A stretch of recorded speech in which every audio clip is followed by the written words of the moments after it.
Hello, my name is Leonardo. I want to go over one of the motorcycles I picked up a couple years ago. This is a Honda CA95, and it's a roughly around 1964. Engine and frame are pretty close. They're about 50 numbers apart, so that's pretty good for Honda because Honda's engines weren't usually matched. It's very rare to find one that's matched, so it's just in the rough area. So CA95, this was a smaller version of the CA77, which was the Honda Dream. This is actually called a Benly. Um, this motorcycle came in four colors. It came in black, white, red, and blue. And so, of course, as you can see, it's a black one, has the original paint on it. So let's go ahead and go over some of the things that it's missing on it, some things I need to update on it. So we're going to go ahead and go up to the front part. It does have some knobby tires on it right here. So I'll be replacing those with some street tires. I'm not sure how this was used at the time, but that seems to be the deal with it. Really the most damaged part of it is actually the front fender. You can see there's damage up on the front of the front of the fender right here, but mostly the frame is very clean. It's very I'm probably going to be trying to polish it out and see how much of the original luster I can get from it. So when I did get it, it was missing some parts. It didn't have this part on it. It didn't have the part that holds the handlebars, and it does have the wrong handlebars on it. I'm not sure what handlebars these are for. If you know, please let me know. So I gotta buy a set of handlebars for this thing. So it did have a tank. And and I do have the seat bench for it, but the bench I got to figure out. It's pretty damaged, and the tank is completely messed up. I guess where I picked it up, there was a little fire, and it burned up some things around this motorcycle. Luckily, it didn't burn the motorcycle, but it did burn the tank. So, and this part was missing right here, this cover. So I have since replaced that, and there's a cover that goes here that's missing. So I'm missing that.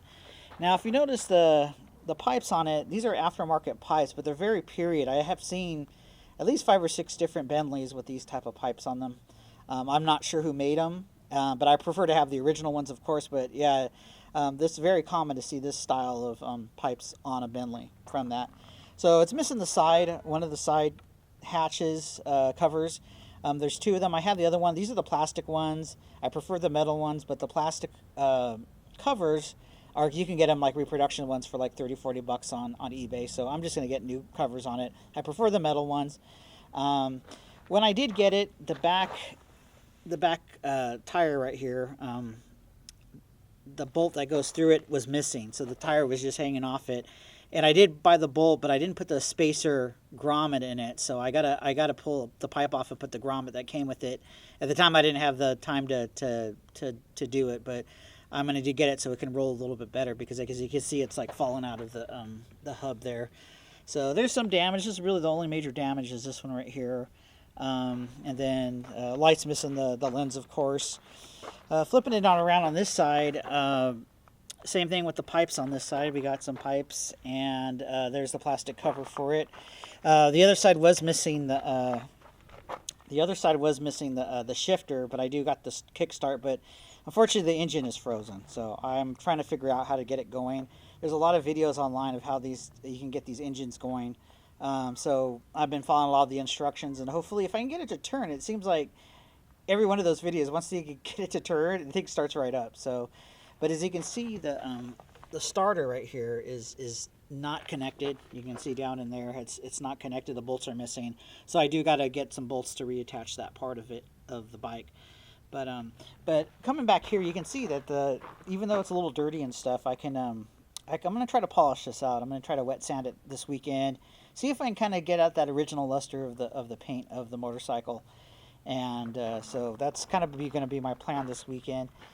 And here's just the other side. There's some more information here, and we do got the front hub, but relatively it's in great shape. I mean, considering I didn't pay much for it, I really think that I really got a good deal with this one right here, other than it being frozen and the tank kind of being missing.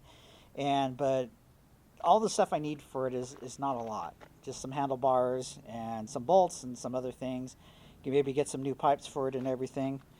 But yeah, this is a CA95 Benly, and this is, again, like I said, it's not the #1 bike on my restoration list right now.